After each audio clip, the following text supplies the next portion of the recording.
नमस्कार दोस्तों, DHP news channel में आप सभी का बहुत बहुत स्वागत है। आज है तारीख 5 दिसंबर 2022, दिन सोमवार। हिमाचल प्रदेश के आज के मुख्य समाचार आपको बताने वाले हैं।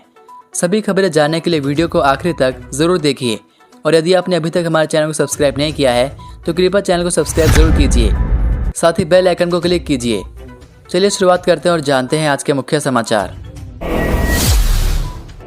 हिमाचल के थुरल में निजी बस दुर्घटनाग्रस्त, 21 यात्री घायल।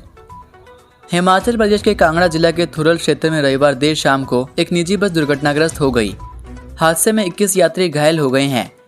गंभीर घायलों को उपचार के लिए टांडा मेडिकल कॉलेज भेजा जा रहा है। जानकारी के अनुसार थुरल से 3 किलोमीटर दूर चूला में देर शाम तक एक निजी बस पलट गई। हादसे में बस के चालक परिचालक सहित 21 लोग घायल हो गए हैं। घायलों को थुरल और सुजानपुर में प्राथमिक उपचार दिया गया। 8 गंभीर घायलों को टांडा मेडिकल कॉलेज रेफर किया गया। घायलों के लिए दूसरे अस्पतालों से भी एम्बुलेंस मंगवाई गई। हादसे के कारणों का अभी पता नहीं चल पाया है। पुलिस व प्रशासन की टीम मौके पर बचाव कार्य में लगी रही। हादसे के बाद SDM धीरा भी मौके पर पहुंचे। पर्यावरण विज्ञान में फेल विद्यार्थियों को राहत दे सकता है HPU। हिमाचल प्रदेश विश्वविद्यालय के स्नातक डिग्री कोर्स के प्रथम वर्ष के घोषित नतीजों में सबसे अधिक विद्यार्थी पर्यावरण विज्ञान यानी EVS में फेल हुए विद्यार्थियों को राहत मिल सकती है। पर्यावरण विज्ञान विषय में जांच कमेटी की सिफारिशों को ध्यान में रखते हुए विश्वविद्यालय प्रशासन EVS में फेल हुए विद्यार्थियों को ग्रेस मार्क्स देकर राहत दे सकता है।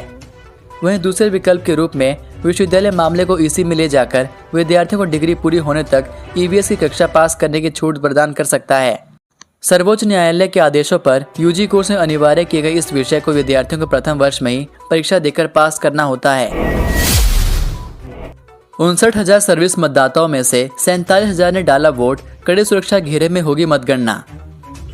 चुनाव ड्यूटी के सर्विस वोटरों ने अब तक 79% मतदान किया है। विधानसभा चुनाव में ड्यूटी पर तैनात 59,000 कर्मचारियों को मतपत्र जारी किए गए थे। इनमें से 47,000 सर्विस वोटरों ने मतदान किया है। प्रदेश के मुख्य चुनाव अधिकारी मनीष गर्ग ने कहा कि पिछले विधानसभा चुनाव में 58,000 सर्विस वोटरों को मतपत्र जारी किए गए थे। इनमें 45,000 ने वोट डाला था। इस बार सर्विस वोटरों को 9.3% अधिक मतपत्र जारी किए गए हैं। आपको बता दें कि इस बार सर्विस वोटरों को 60,000 मतपत्र जारी हुए थे। इनमें 1,000 कर्मचारियों ने फॉर्म 12 भरकर वापस नहीं किया है। ऐसे में 59,000 सर्विस वोटर ही मतदान के लिए पात्र हैं। वहीं चुनाव आयोग कड़ी सुरक्षा घेरे में 8 दिसंबर को मतगणना करवाएगा। इस दौरान मतगणना ड्यूटी में तैनात अधिकारियों और कर्मचारियों के अलावा कोई भी मोबाइल फोन और अन्य गैजेट्स साथ नहीं ले जा पाएगा। इसके लिए मतगणना केंद्र के बाहर तैनात सुरक्षा अधिकारियों और कर्मचारियों को कड़े निर्देश दिए गए हैं। मतगणना केंद्र के बाहर विजय जुलूस निकालने पर भी रोक रहेगी। कोरियर से आगरा भेजी दवाइयों की खेप वापस बद्दी पहुंची, सैंपल से होगी जांच। नकली दवा बनाने के मामले में आगरा भेजी गई दवाओं की खेप वापस बद्दी पहुंच गई है। 21 नवंबर को ये दवाएं बद्दी से कोरियर से आगरा भेजी गई थी। इस बीच बद्दी में नकली दवाएं बनाने के मामले का भंडाफोड़ हो गया। स्टोर और कंपनी में दबिश देने के बाद ड्रग विभाग ने आरोपी मोहित बंसल की आगरा से दुकान को सीज कर दिया था।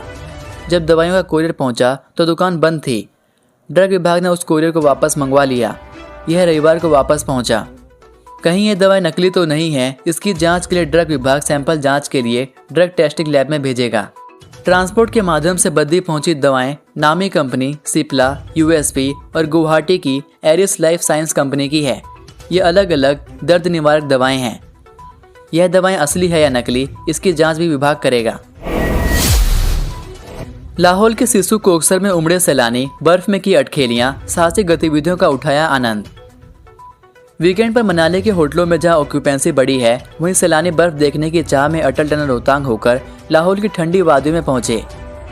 सैलानियों ने अटल टनल रोहतांग के नॉर्थ पोर्टल, सिसु के शीती नाला और कोकसर में बर्फ के बीच खूब अटखेलियां की। सैलानियों ने यहाँ पर साहसिक गतिविधियों का आनंद भी लिया। इन दिनों कोकसर में बर्फ की मोटी परत जमी हुई है। दिसंबर महीने में भी सैलानियों के अटल टनल रोहतांग होकर कोकसर और सिसु पहुंचने का क्रम जारी है। मौसम साफ होने की सूरत में लाहौल जाने वाले सैलानियों की संख्या में और इजाफा होने की उम्मीद है। वीकेंड पर भी सैकड़ों पर्यटक कोकसर और सिसु पहुंचे। ऊना में टिप्पर ने बाइक को मारी टक्कर, महिला की मौत। जिला ऊना में घालूवाल के पास टिप्पर ने बाइक सवार दंपति को टक्कर मार दी।